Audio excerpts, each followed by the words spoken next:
Neuro Ophthalmology. The first presentation will be by Dr. Neha Mota. Dr. Neha Mota, is she here? Yeah.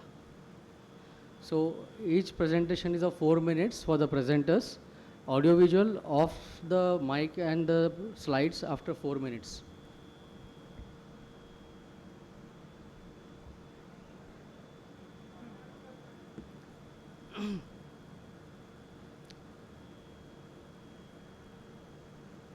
Yeah, start Neha. Yes, sir.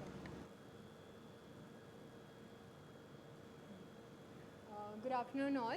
I'm Dr. Neha Mota. I'll be presenting my case study on current correlates of disease severity in primary open-angle glaucoma at first presentation in Central India, co-authored by Dr. Samta Patel. So, primary open-angle glaucoma needs no introduction, is the second leading cause of irreversible blindness globally, and India alone contributes nearly 13% of the POAG-related blindness. And the number is only on rise, and by 2040 it is expected to be 112 million. So, and India and China being a major contributor. So, despite knowing about glaucoma since 2400 years, there is still population specific severity patterns and presenting features understanding lack. So, our study objective was to evaluate clinical profile of primary open angle glaucoma patients at initial presentation and analyze correlation between disease severity and demographic, lifestyle and clinical parameters. So our study was a hospital-based cross-sectional study from March 2022 to 2024, and the total number of patients enrolled was 75, and the inclusion criteria was all primary open-angle glaucoma patients above 40 years of the age with those who were not started on any treatment, and patients with narrow angle secondary open angle were excluded from the study. So a comprehensive clinical examination was done with a detailed history, socioeconomic status grading was done, and IOP, fundus evaluation, OCT, and functional assessment using Humphrey's visual field analysis was done, and the structural severity grading was done based on this damage likelihood scale. So our study found that the mean age of patient presenting with POAG in Central India was 62 years with a male predominance of about 61%. Most patients were from middle socioeconomic groups, and nearly two-thirds patients presented with diminution of vision. These findings correlated with the previous studies done with a mean age of 56 years and 59 years. Literature shows that high socioeconomic status is often associated with increased risk of POAG, but the severity is more often in the lower socioeconomic state. Our study had 79% with raised intraocular pressure. The mean 73% of the eyes already had moderate to severe visual field loss at presentation, while only 4.7% were detected in the early stage. Going to the structural damage, 42% were in the advanced damage stage with a mean cup disc ratio of 0.7. There was strong correlation between the older age and advanced staging, and also socioeconomic status. It was found that majority in the upper lower socioeconomic status were in a advanced stage and a stage 4 glaucoma. So late presentation is common, older age and higher IOP is often seen, and there is a socioeconomic disadvantage. So our study also found a strong positive correlation with stress, both in HVF and DDLS staging. And 14.7% in our study were practicing some form of exercises, which mainly included aerobic exercises, and it was found that non-exercisers had higher prevalence of advanced disease. Those studies, it should be noted that studies have said that avoiding heavy weight lifting is important, and not performing Valsalva and head down yoga is important. And our study did not find any correlation with BMI, though some studies have shown correlation. So it is important a targeted screening to be done, and stress assessment and lifestyle support should be included in the glaucoma evaluation. There is an increased need of public awareness, especially when it comes to Central India, and multi-center studies and long-term follow-up is required for future understanding. So, concluding, most POAG patients in Central India still present late, and screening high-risk groups, addressing the socio-economic barriers, and integrating stress and lifestyle intervention are crucial steps to shift from late disability to early preservation of sight. These are my Thank you, Neha. references. Thank you. Yeah, one question. Yes, sir. How do you quantify stress? You told stress is a major factor for moderate to severe glaucoma. So what was the question asked by all to the patients? So ours was a simple subjective perception of the stress, and our scoring had to be done by the patient from 0 to 10. So whatever the perceived stress they felt, so that was recorded. So I belong to Central India where you are also nearby your place only. Yes, sir. So when you quantify stress, you Yeah. feel there's a questionnaire and if you tell the patient stress, he won't understand. Yeah. So what you will tell? Tension. Yeah. So out of 195 will tell tension Yeah, hai. very stressed. So we can't correlate actually. There should be a quantification. Yeah. Second thing, do you all have an ethical committee in the hospital? Yes, sir. So what is declaration by Helsinki? Sorry. Helsinki declaration you mentioned. So, In your- sir, that's an ethical consideration for the benefit of the patient, and giving that study a relevance and ethical conduction, which said that there should be no harm to the patient. There should be. Thank you. Proper- You know about it. Okay. Thank you, sir. Thank you, Neha. It was a very good presentation. Thank you, sir. So only difference what we noted, okay, we had done this study in our hospital also in Choitram Netralaya, Indore. Yes, sir.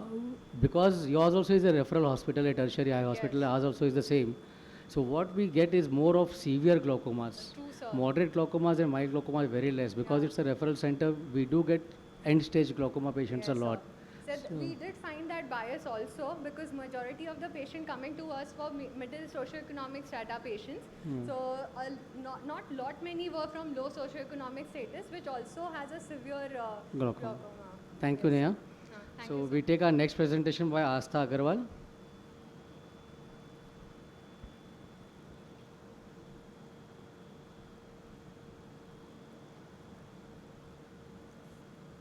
Good afternoon to all. So today I am presenting a case on unique case on persistent IOP rise following YAG capsulotomy.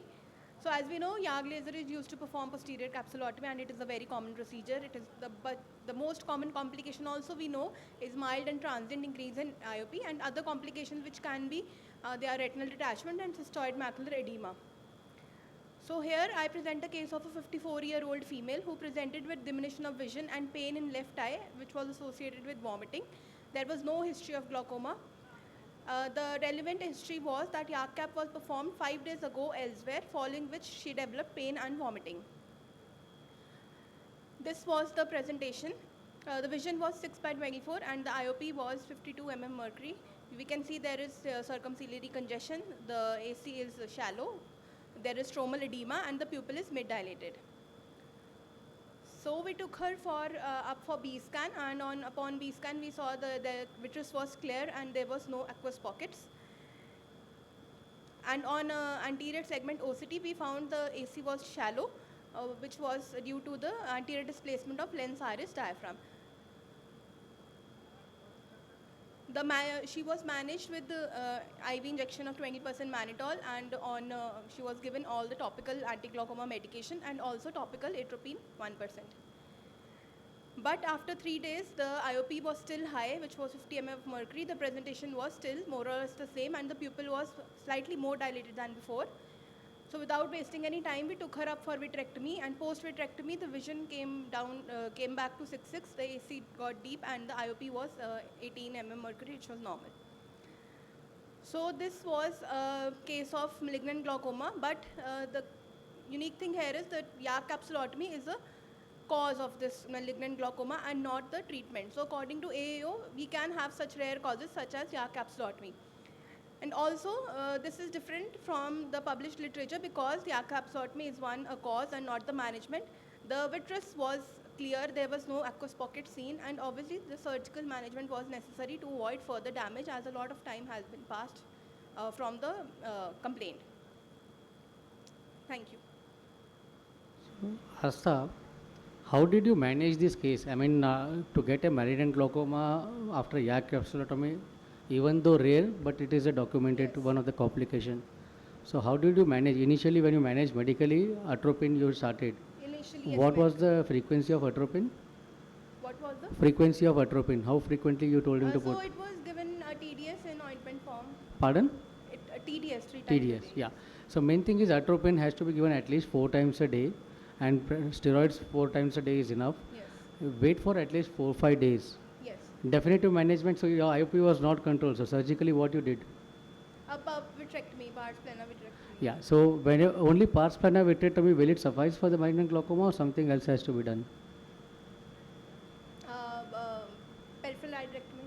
No. So basically, you do a vitrectomy. Initially, your IOP will get controlled, but patient will get frequent attacks of malignant glaucoma. So to control that, we do have to do a surgical laser hyalidectomy with vitrectomy and zonulectomy. So you have to create one chamber from iris, zonule, anterior hyaloid, and vitreous. Then the frequency of repeated attacks will reduce. Fine. So it's a good case, well documented, very nicely managed. Thank you. Thank you, sir. Afrin?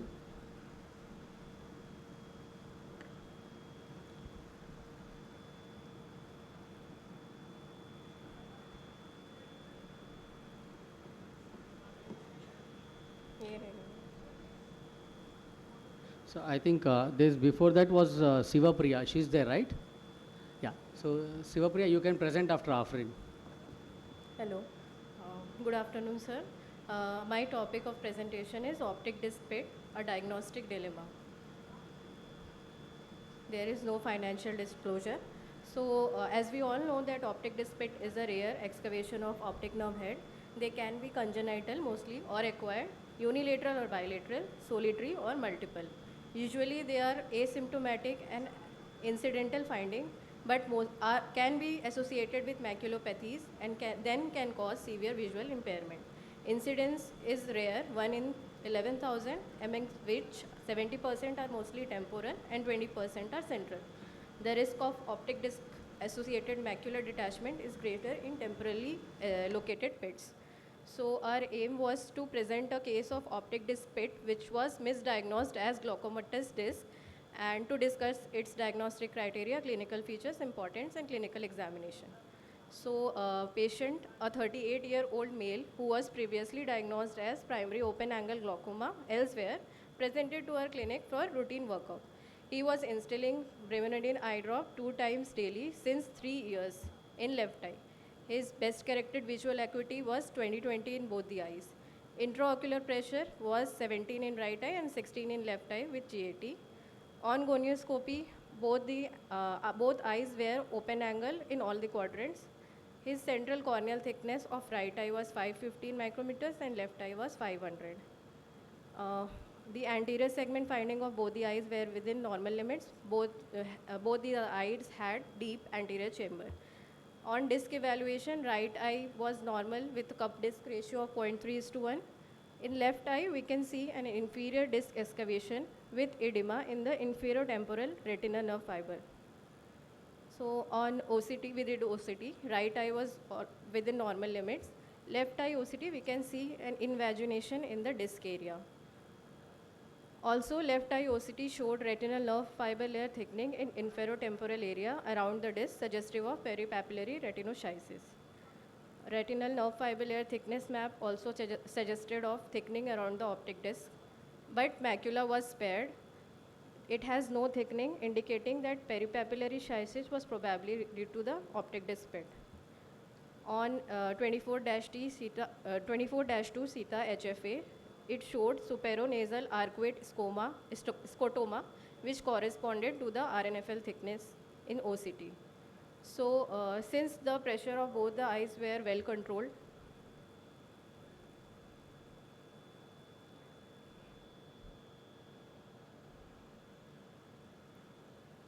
pressures were well controlled, and patient was also asymptomatic without any apparent disc changes.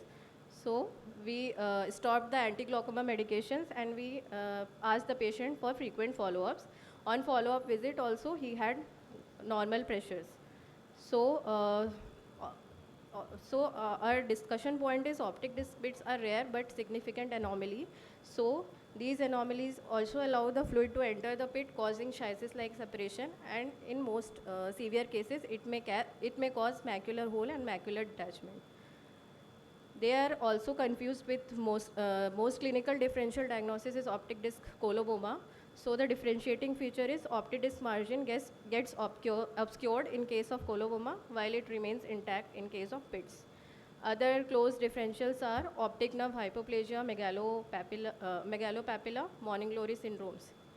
So our conclusion was that this case was misdiagnosed as glaucomatous disc because in HBF also it showed the scotomatous area, but it was due to retinoschisis and not because of glaucoma.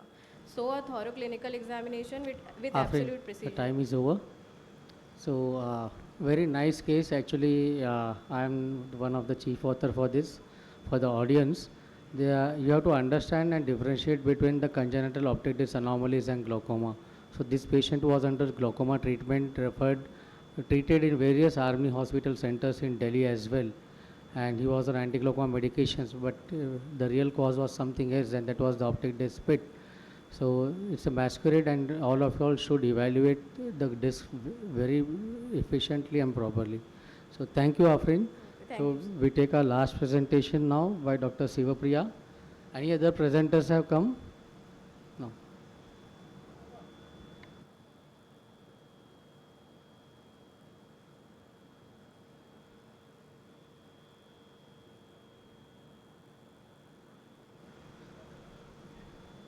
Dr. Sivapriya, yeah. Good afternoon. Today's my presentation is on demosis. Just 1 minute. Your name is not, you are the co-author. You are the co-author, not the presenting author. So your slide is not correct. So your name is in the presenting author. Presenting author is Dr. Naguletti Pratibha. She should present. You are Naguletti Pratibha. Sorry. Good afternoon, everyone. Today's presentation is on demosis syndrome, a multi-system enigma and a clinical insight. Introduction. Demosis syndrome, also known as septo-optic dysplasia, is a rare congenital malformation of midline brain structures first described by Georges de Maussier in 1956. The clinical spectrum is highly variable. It is classically characterized by a triad of optic nerve hypoplasia, midline brain abnormalities such as agenesis or hypoplasia of the septum pellucidum and or corpus callosum, and pituitary gland abnormalities. Despite increasing recognition, the exact etiology remains multifactorial, involving both genetic and environmental factors. Given its variable presentation, each case provides valuable insights into the clinical spectrum, diagnostic challenges, and management considerations of this uncommon disorder. Case presentation. A 10-year male child, along with his mother, came to OPD with complaints of reduced vision, inability to make eye contact while talking. He was the firstborn male child of non-consanguineous marriage, full-term normal delivery, cried immediately after birth with birth weight of 2,500 grams. Detailed clinical ophthalmological evaluation was done. An examination anterior segment of both eyes was normal. Both eyes had nystagmus with pupils sluggishly reacting to the light. Fundus examination of the patient showed both eyes, media was clear, optic disc was small size, which is hypoplastic disc, normal size, normal in color, shape, and margins, and he is having double ring sign. Cup disc ratio is 0.3:1. Blood vessels are having normal pattern and ratio is 2:3. Macula is showing foveal reflex, dull, and background retina is normal. From the fundus examination, both eyes are suggestive of optic nerve hypoplasia. These are the fundus pictures. VEP showed prolonged latency and reduced amplitude. This suggests bilateral anterior visual pathway dysfunction. MRI brain of the patient showed corpus callosal dysgenesis with severe thinning of the body, predominantly involving its mid and posterior segments, and mild thinning of anterior segment. Smaller hypoplastic pituitary gland with diffuse thinning of the pituitary stalk. Severe reduction in the caliber of both optic nerves with severe thinning of optic chiasmus, suggestive of optic nerve hypoplasia. These are the images. Discussion. Optic nerve hypoplasia is a non-progressive congenital disc anomaly characterized by a small optic disc with double ring sign, which may result from excessive apoptosis of retinal ganglion cells during visual pathway development. Visual acuity may range from no light perception to normal vision. Associated ophthalmological features include nystagmus in 26 to 86% cases, strabismus in 42 to 52% cases, axial myopia, and astigmatism.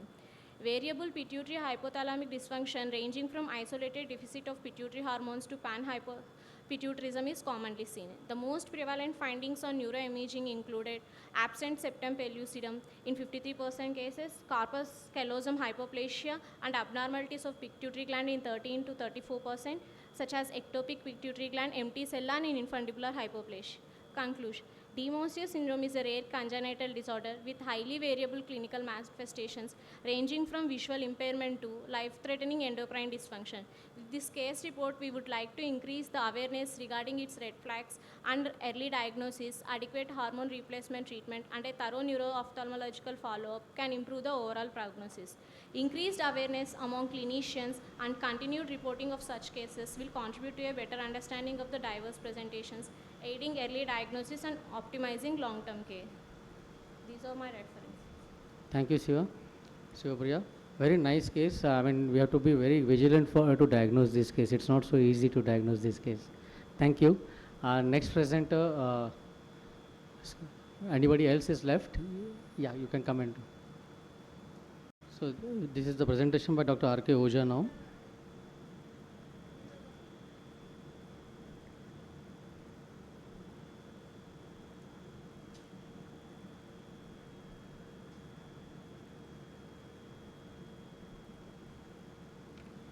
क्या हुआ?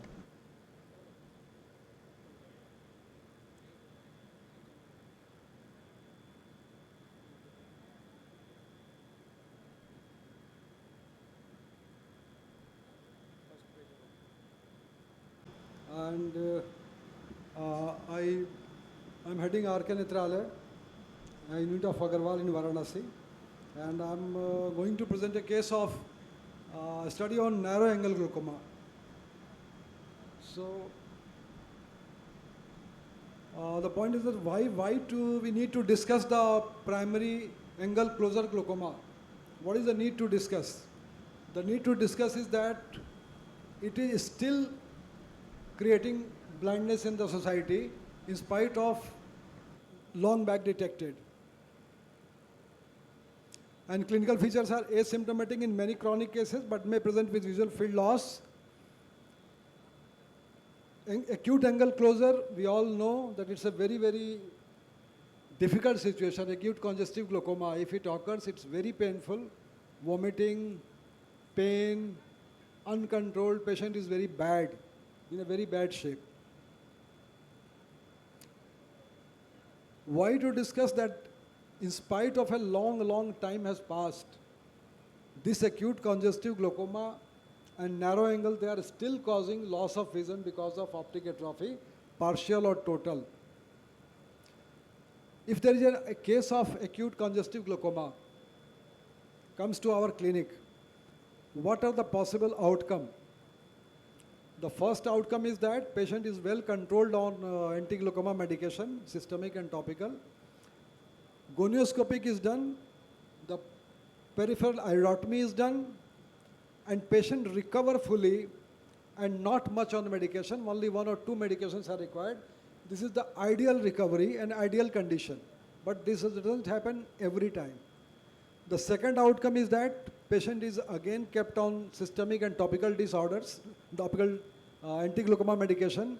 Mannitol is given, iridotomy is done, pilocarpine used, but the patient has not recovered fully. Pressure is controlled on anti-glaucoma medication, topical and systemic both, and it is very painful for the patient to continue the systemic medication for a very long time. So it is not a very good condition that you have to eat the anti-glaucoma medication every day. So, and the pupil remains semi-dilated, so visual acuity is not good and disturbed. The third possibility is that patient do not recover at all after acute congestive glaucoma. After all the topical and systemic medication, iodotomy, everything done, but patient loses the vision, optic atrophy occurs, pain remains, and patient has to be operated for painful blind eye. Hence the red flag. The red flag is only because of that this condition is totally preventable. Acute congestive glaucoma narrow angle is quite preventable by early diagnosis of the chamber, early diagnosis of the angle, gonioscopy done, and iodotomy done and prophylactic anti-glaucoma medication done, then this demon can be prevented to occur. Specific situation, the patient is suffering from hypertension, cardiac disorder, ejection fraction of the patient is less, patient is suffering from dyslipidemia or diabetes, then this condition add on to the optic atrophy caused by acute congestive glaucoma. These are few of the pictures of the patients. The pupil remains fixed and semi-dilated. This is the ASOCT, where you can very well see the things are opposed, iris is opposed to the cornea. This is again another picture where the iris is opposed to the cornea. They are selected references. The conclusion is that acute congestive glaucoma, because of acute congestive glaucoma, if there is a vision loss, it should not be there because a lot of ophthalmologists are there in the world today, and the disease is totally, entirely preventable. If just a small test gonioscopy is done, and iodotomy is done, and preventable prophylaxis anti-glaucoma is started, or the clear lens extraction is done at the right time. So a lot of patients can be prevented from going blind just by timely action. Thank you very much, Dr. Purwal. Thank you, and thank you, Amritsar Ophthalmic Society, Punjab Ophthalmic Society, and AIOS Midterm for giving me this opportunity to present my case here. Thank you, everybody. Thanks a lot. Thank you, Dr. Ahuja. So with this, we finish this session. I request all the presenters to come for a group photograph.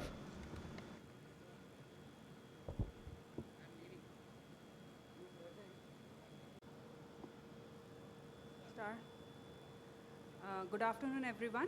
My topic for presentation is assessment of angle of anterior chamber with AIOCMTC4 in patients presenting to tertiary healthcare center in Punjab. Glaucoma is a group of progressive eye diseases that damage the optic nerve, leading to changes in optic nerve head. This damage results from the loss of retinal ganglion cells and the retinal nerve fiber layer. Glaucoma is the second leading cause of blindness worldwide and the leading cause of irreversible vision loss.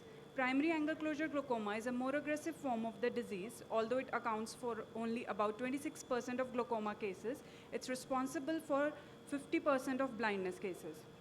AIOCMTC4 is a non-invasive, non-contact imaging technology that uses low coherence interferometry to create high-resolution cross-sectional 3D images of the anterior chamber angle. It allows both qualitative and quantitative analysis of the anterior chamber angle and is faster than gonioscopy and requires less expertise. This study was conducted in Rio, Amritsar, in order to evaluate how well AIOCMTC4 correlates with gonioscopy findings in identifying different grades of angles and whether AIOCMTC4 can be used routinely in busy outpatient departments as a tool for angle assessment.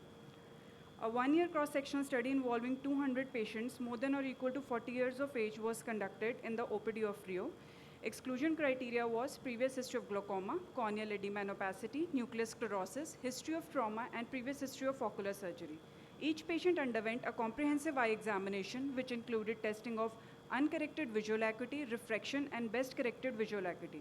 A detailed slit lamp evaluation was performed incorporating VH grade, intraocular pressure, and undilated fundus with 90D or direct ophthalmoscope. We use Schaeffer's grading system to classify the angles into the grades 0, 1, 2, 3, and 4, and the angle grades from gonioscopy were compared with those obtained from AIOCMTC4, both for the angle measured at 500 micrometer and 750 micrometer from the scleral spur using the Schaeffer grading system.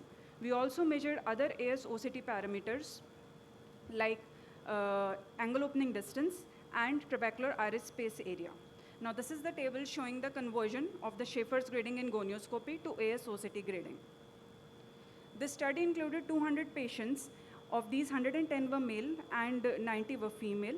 The mean IOP of the study population was 18.14. This is a table showing the distribution of gonioscopy grades in the study population. and it was seen that in temporal quadrant, grade 3 was most frequent, while in nasal, grade 3 and 2 almost showed equal frequency.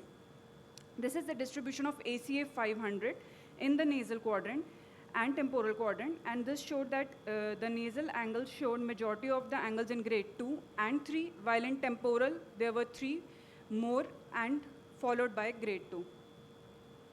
Similarly, in ACF 750 also, the distribution was almost similar. Grade 3 and 2 showed larger frequencies in both nasal as well as in temporal quadrants. Then we did the correlation of ACF 500 and 750 with the gonioscopy finding, and across all the quadrants, nasal and temporal, as well as with 500 and 750, gonioscopy findings showed a strong correlation. With nasal 500 ACA, we found 0.928 Pearson correlation coefficient. In case of temporal quadrant, ACA 500 showed 0.93. And in case of ACA 750 nasal, 0.92. And in case of ACA 750 temporal quadrant, 0.92 again, which is a very strong correlation. And all the p-values for each and every grade was less than 0.05, making it a significant correlation. We also saw the mean parameters in the study population, which showed that both had 500 and 750 micrometer from the spur. The temporal quadrant had slightly higher values of all the parameters, which means that a little widening of the anterior chamber angle occurs with increased distance from the scleral spur. This is the graphical representation of the same. As you can see, the nasal quadrant and temporal quadrant, all the parameters slightly higher. We saw the mean parameters in males and females also. And at 500, male eyes had slightly greater ASOCT parameters in both the nasal as well as temporal quadrant, although the difference in male and female was not significant. These are the AOD and TISA parameters shown in the graphical representation. At 750 micrometer also, it was the same finding. Male showed slightly higher parameters than females, but the difference was not significant enough. Now, on comparison of gonioscopy and ASOCT, ACA grading by ASOCT showed very high specificity and a good sensitivity for matching gonioscopy angle assessment across both nasal and temporal quadrants at 500 as well as 750 micrometer. On correlation, we saw that overall, ACA at both 500 and 750, they showed a very strong positive correlation with gonioscopy, making it most reliable ASOCT parameter. And AOD also correlated strongly, while TISA had a more moderate but still significant correlation of 0.6, around 0.6. These are few of the images seen on ASOCT of the different grades. This is the radiocorneal angle showing complete angle closure grade 0. This is at 500 micrometer when the image was taken for grade 1. And this is for grade 3 at 500 micrometer. This perpendicular distance over here is the angle opening distance, and this trapezoid area, this is the TISA. This is the grade 2 seen at 750 micrometer, and this is grade 3 seen at 750 micrometer. In this cross-sectional study, we found p-value of less than 0.05 for all grades of angle, and a strong Pearson correlation score for ACF 500 as well as 750, indicating a statistically significant relationship between ASOCT and gonioscopy grading. A good Pearson score was also seen for AOD 500, AOD 750, and TISA 500 and TISA 750. All the ASOCT parameters had slightly larger values in temporal quadrant than the nasal quadrant, indicating that temporal angles might be slightly wider. There was no significant difference seen between male and female mean ASOCT parameters. A study showed a strong correlation between ASOCT and gonioscopy, with ASOCT showing a high specificity and a good sensitivity, thus indicating ASOCT's potential as a reliable screening tool. Since gonioscopy is still the gold standard for glaucoma management, more research is needed to evaluate the feasibility and broader clinical use of ASOCT as a screening tool. Limitations of the study were a single investigator performing ASOCT measurements, the study involving only 200 patients, larger sample size would be needed, and we employed an SD-OCT of operating at 840 nanometer, whereas the better visualization is done at 1300 nanometer wavelength. Our AIOCMTC imaging was also limited to capturing only the nasal and temporal quadrant because of the poor quality of the superior and inferior quadrants. Thank you.